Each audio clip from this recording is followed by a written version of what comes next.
agradezco por su paciencia siempre a nuestros amigos de Sin Censura que forman parte de estas mesas. Y hoy de manteles largos, porque se une un editor, analista y documentalista. Un amigo al que le abrimos las puertas en Sin Censura porque valoramos sus opiniones. Gerardo Villegas Rodríguez realizó estudios de ciencia política y administración pública de la Universidad Nacional Autónoma de México. Es fundador y director general de Pleroma Ediciones, donde ha publicado libros que han merecido reconocimiento nacional e internacional. También ha editado, coordinado y colaborado en revistas bibliográficas de arte dramático universitarias y de corte comercial, y ha sido editor responsable de obras literarias, filosóficas, de ciencias políticas, economía y opinión pública. Hay que decir también que ha colaborado, fue asesor y editor del Centro de Estudios Sociales y de Opinión Pública de la Honorable Cámara de Diputados, profesor de asignatura de la Universidad Autónoma de la Ciudad de México de 2012 a 2015. Ha colaborado en las revistas Casa del Tiempo de la UAM, La Tempestad y Cuaderno Salmón de la UNAM, Opción, revista del alumnado del ITAM. Ha participado en La Jornada semanal, fue colaborador de la sección Mundo del periódico La Jornada de 2016 a 2019 y es dictaminador académico de los colegios de humanidades en la Universidad Autónoma de la Ciudad de México y la UAM, columnista de la revista Mujeres Más y colaboró en el medio digital en un 2x3 Tamaulipas de nuestros queridos amigos allá en Ciudad Victoria. Fue analista de temas internacionales del noticiero vespertino Enlace de Radio y actualmente colabora en Regeneración MX en el programa Los Datos Duros con el maestro Ricardo Sevilla. Esa que sea la presentación de Gerardo Villegas Rodríguez, a quien le agradezco que le entre a hablar sin censura, le agradezco su confianza y le agradezco su paciencia. Gerardo, aquí estamos y te mando un abrazo. Muchísimas gracias, Vicente, un saludo a todo tu público y pues bueno, gracias por esa presentación tan apantalladora, pero en realidad pues es lo que se puede. Tan apantalladora, dice humildemente Gerardo. Saludo al maestro Ricardo Sevilla. ¿Quién mejor para entrarle a la mesa de diálogo contigo, Gerardo, que el maestro Ricardo Sevilla, coordinador de investigaciones especiales en Regeneración MX y miembro de esta familia Sin Censura? Ricardo, ¿cómo andas? Muy buenas tardes, muy buenas noches.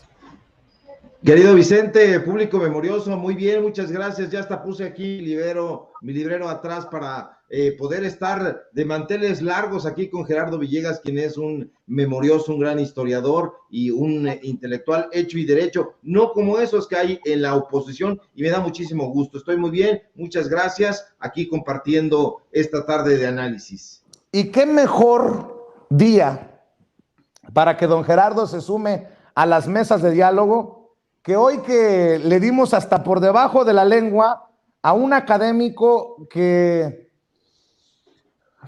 se muestra de cuerpo entero soberbio, egocéntrico? No, qué cosas. Dice Sergio Aguayo dice: Andrés Manuel López Obrador, y se lo dice a Latinus, Andrés Manuel López Obrador no puede contra los intelectuales, le ganamos en aprobación social. Válgame Dios, ante esta declaración de un hombre que hemos incluso señalado de decir mentiras sobre nuestro corresponsal Rafa Herrera en su momento, nuestro corresponsal en Palacio Nacional, y ni una disculpa recibió nuestro corresponsal por las mentiras que publicó en el Reforma en alguna ocasión Sergio Aguayo, quien falla a la honestidad intelectual. Gerardo Villegas, ¿cómo ves esta soberbia de los académicos que, pues como Denise Dresser, como Sergio Aguayo y como otros personajes, están cegados por el veneno contra López Obrador? Mira, pues yo creo que precisamente él proviene de una vieja casta de una camada de intelectuales de que se generan en el Colegio de México. Es decir, en el Colegio de México, si recordamos bien, antes de la década de los 90 y también en los años 90, y era un centro de élite, es decir, no era una escuela abierta, como por ejemplo la UNAM, en este caso, como la UAM, era un centro de estudios muy elitista, se hacían exámenes bastante rigurosos, filtros. Entonces él emana precisamente de esa élite, y su trabajo como académico, pues en realidad es completamente nebuloso y gris, y cobra notoriedad hasta el año de 1990, en pleno salinismo. Él preside la Academia Mexicana de Derechos Humanos de 1990 a 1996, y es donde da su paso, digamos, a la gran plaza de los intelectuales en aquella época del salinismo. Y también, bueno, entre otras cosas, es fundador de esa revista que se llama El País, este país, que es un engendro, lo ha comentado Ricardo Sevilla, también proveniente de las entrañas de Santiago Krill. Entonces es un hombre cercano al poder en ese sentido, siempre ha estado cobijado por la élite, tanto política y también la élite intelectual que accede a los medios de comunicación. Entonces no es demasiado novedoso que diga algo así, es algo que ya finalmente es uno de los grandes, también de alguna manera, huérfanos del chayote cultural, salvo que, bueno, ahora continúa enquistado en Canal 11, en un medio público, donde, bueno, pues es un programa que también está del hombro con hombro con María Amparo Casar, que todos sabemos que está también muy cercana a Claudio X González.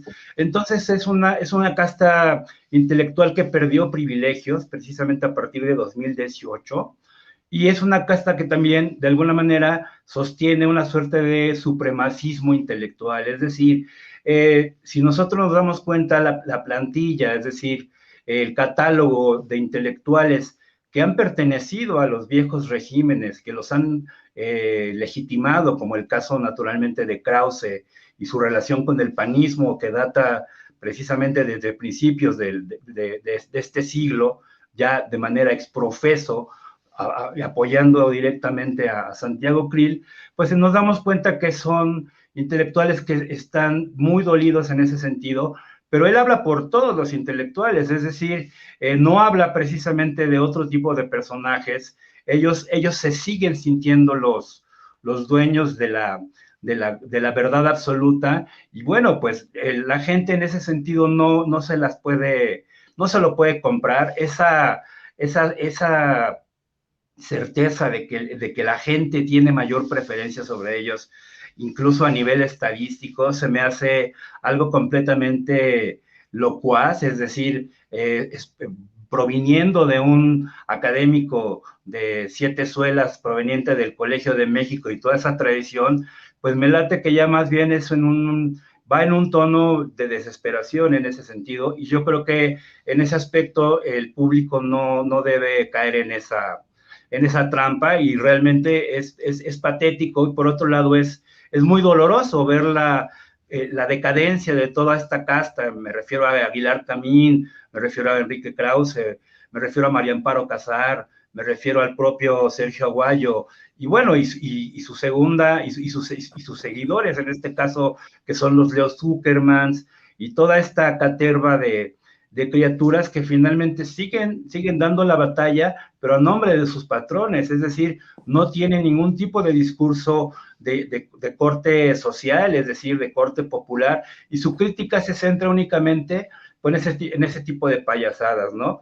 Veamos que finalmente trascendente, no tiene una obra grande que lo respalde, de verdad no lo hay, es un hombre creado por los medios, y bueno, pues sigue allí también en las mañanas con Carmen Aristegui.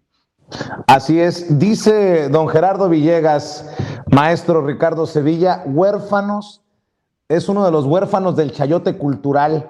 Pues vaya, bofetada, ¿no? le da una super bofetada y tiene razón Villegas. ¿Por qué? Pues porque este personaje ni siquiera, bueno, tiene razón Villegas a medias. ¿Por qué? Porque no es un intelectual. Si lo fue en algún momento ya dejó de serlo.